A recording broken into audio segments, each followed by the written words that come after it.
Il-ħaddiema Maltin jinsabu inkwetati dwar l-istabbiltà ta' xogħolhom bl-isforzi li saru mill-ħaddiema tas-saħħa issa bħal donnu sfaxxaw fix-xejn. Dan intqal mis-Segretarju Ġenerali tal-General Workers Union Joseph Buġejja f'intervista ma' The Malta Independent on Sunday, hekk kif il-każijiet tal-coronavirus iktar ma jmur iktar qed jiżdiedu f'pajjiżna. Bil-ħaddiema jinsabu pjuttost inkwetati dwar x'se jiġri jekk is-sitwazzjoni tibqa' kif inhi.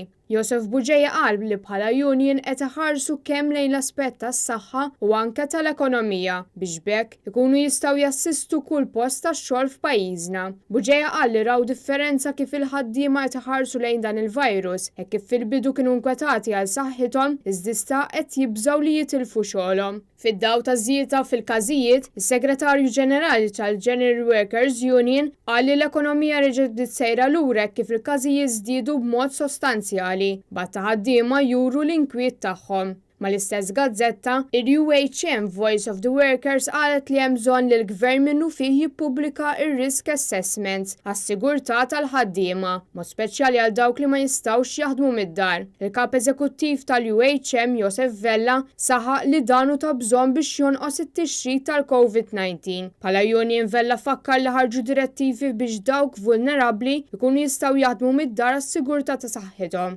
Madankollu qal li dan ma jistax iseħħ f'kull każ.